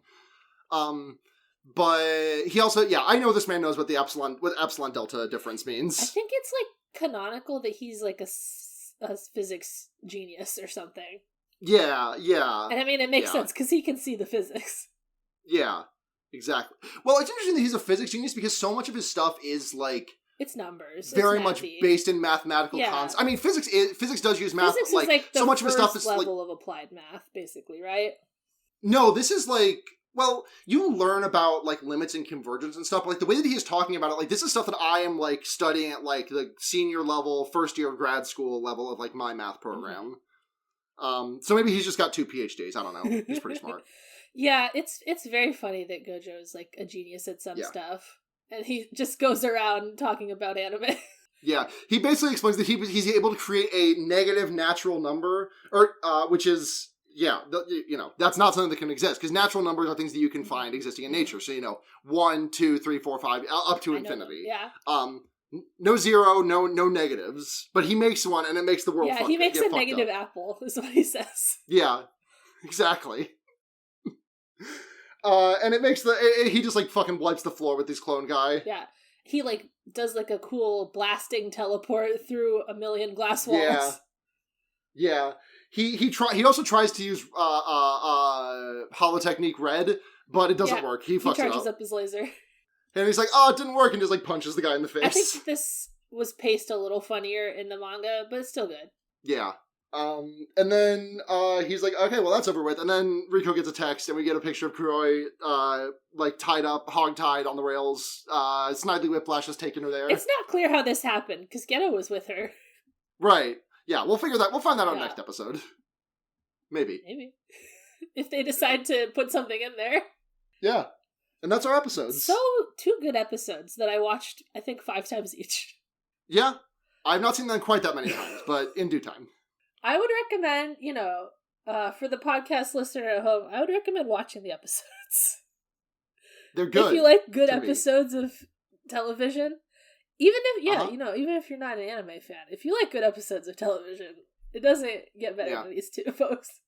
Alright, so, done with the episodes. Now we're gonna do questions. If you have a question, you can go to our Twitter at special Groot Snax.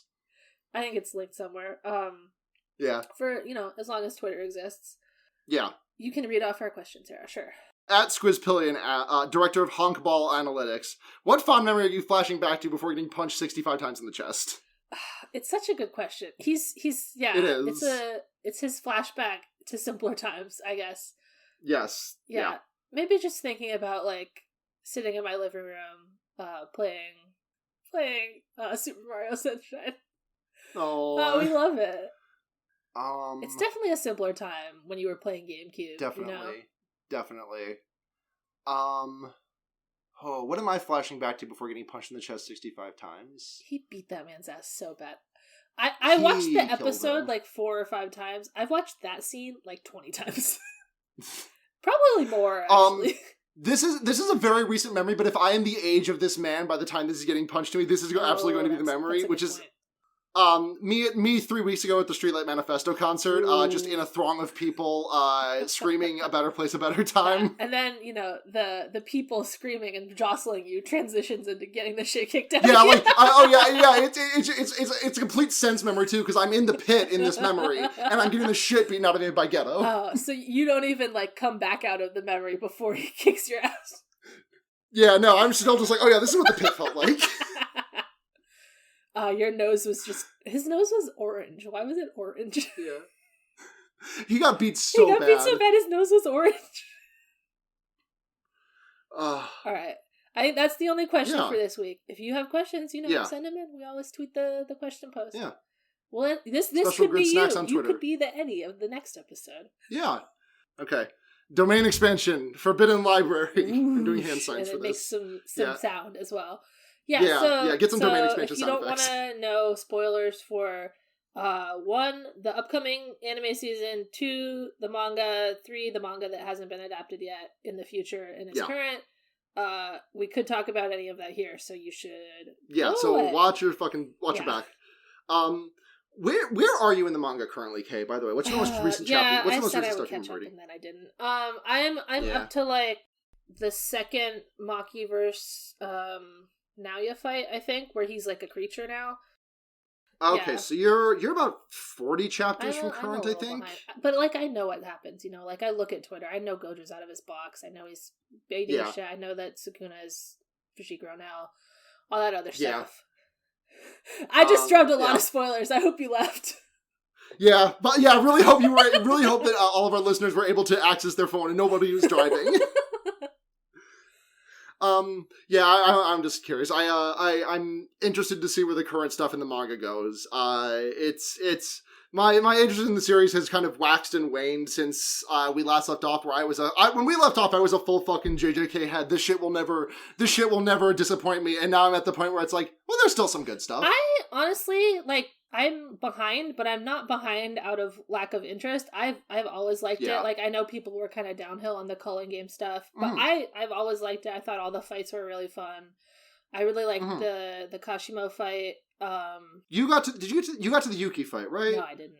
I'm sure I'll like that too. Oh, I hate how that one ends. Like, I think that the I don't know. I want to talk more about the boys. I promise this will be a diversion. My issue with where the manga is now, like, it's always kind of been this, but it's just like this is like an issue that most people have with shonen, where it's just like whoever needs to win will win, and it's just like you will see someone with like a. I did see that, like, Yuki should have punched Kenjaku's head clean off his shoulders. Yeah, and then she got cut in half and died. Yeah. I will say that I've never liked Yuki, and I don't care if she dies. I know, yeah. Yeah, it's less that, like, I'm not upset that Yuki died. I'm more upset that, like, she closely handily won the fight, and that, like, it feels like in, like, a video game cutscene when you, like, beat the shit out of someone, but you have to lose the fight, so it, like, cuts to a cutscene of your character getting his ass beat. Yeah, people at home who are playing along with the characters that I like live and the characters that I don't like die, they were noting Yuki down. They said, yeah, she did die because Kay didn't like her. Yeah, exactly. And also, like, the most recent couple of chapters just feels it feels like a bunch of rules being explained in one chapter, only to be broken either later that chapter or in the next chapter, to be like, whoa, these guys are so powerful, they're breaking this rule that we didn't tell the audience about until last chapter. Toji will be doing this shit. Yeah. It's kind of his thing. It kind of is his thing. It just, but I digress. Young boys. Yeah, so what do I even want to say about it? When Rico gets shot in the head in this, I'm gonna be so upset. I'm gonna be so fucking depressed when she gets killed. And it's so fucked. It's so Toji fucked shouldn't have up. done all that. He didn't have to. She's so nice. Yeah, I mean, the weird thing is she was probably gonna die at that part anyway, right? Because she was gonna turn into a tree man. Yeah, but, like, that was a death she was walking into it, like, with open arms. And then the boys were like, haha, we'll save you. And then, haha, I guess we can't. Never mind. We failed. We are not the strongest after all. I am excited for those scenes to come up so I can put them into my AMV. Very important. Yeah, exactly. When I post my AMV, then you will know. Yeah. They do not know the horrors. That's just all I can think when I watch the ED. It's like, oh, they don't know. They don't know. It's so fucked how nice a time they're having. They're having such a fun time. Also, I don't know how intentional this was. Like, I don't know if this is like the second Stardust Crusaders ED with like the you know, all the hints about everyone dying. But I did notice that in the Juju Fighter scene, the Shoko, the two survive, Shoko versus Shoko Gojo, the two survivors versus the three people who Sans after not surviving, or Steven after not surviving. Sorry, I'm excited to see if they'll add more of Nanami and Haibara. I think that would be a really good option for them. Because they're in the OP and ED a lot, and they're like barely. They are. But we are confirmed only getting 5 episodes of Young Boys Gojo High School. Yeah, that's right? what I've heard. I don't know the source on that, but I've seen it said quite a lot. I don't know how much more. Well, they have a bit of space, but also they're going to want to make the KFC breakup like as emotional as possible, and like make that shit last. There's like, because there's no more real fights besides Toji. There's the first Toji fight and the second Toji fight. So those are like both one episode. Yeah. I don't know. I think there's room for like a little more Nanami and Haibara stuff because it's not even really clear what they were doing when they went to Okinawa. They were just like got off the grid and they were there. Yeah, they were off the grid and then Haibara exploded. Yeah, pretty much. Yeah, tragic boyfriend explosion leaves one dead, one critically injured emotionally. Thinking about Nanami is so sad. Like Gojo and Geto, obviously their tragedy is the main thing, but the Nanami and Haibara tragedy is like pretty fucking bad too. Right. Cause like and it's like Gojo's boyfriend left, but Nanami's boyfriend exploded in front of him. It's not good. Yeah. And like eventually Gojo will explode his own boyfriend in front of him, but he's an adult by then, so he can manage it a little better. Yeah. But yeah, if you're a 15-year-old tsundere and your boyfriend that you haven't confessed to yet explodes in front of your eyes, I would quit the school. I think he's justified. Yeah. Absolutely. I'm not coming back. I'm going to become a businessman. And the fuck thing is like they're the only 2 people in their class. So he would like go to an empty classroom? Fuck no. Right. That fucking sucks. Like no way. Yeah, no, Nanami was right to leave. He shouldn't have come back. Yeah. Yeah, he was right for doing all that shit. So sad. I love let's focus. His teen hair is so cute. His teen hair is very cute. I love that he has like the 70-30 split, but in the other way. Yeah. It's so cute. Yeah. I really like Nanami's design. He's just a little boy. Let us see Nanami again. Do you think his voice will be different? Or is he gonna have the really deep voice as like a 15-year-old? Oh god, it's Suda Kenjiro, right? That's his voice. God. He's a very distinctive voice. I hope they don't change it. I think it'll definitely be the same guy. He should do something with it, though. I think he will. Maybe they'll just pitch it up in post. I think that he's a talented man. He can pitch it up himself. I think it'll be really cute. Oh, I'm excited to see them. Yeah. Oh yeah, I was like maybe wondering, do you think that like Toji's boat race thing is like supposed to be like a metaphor of the arc of the part?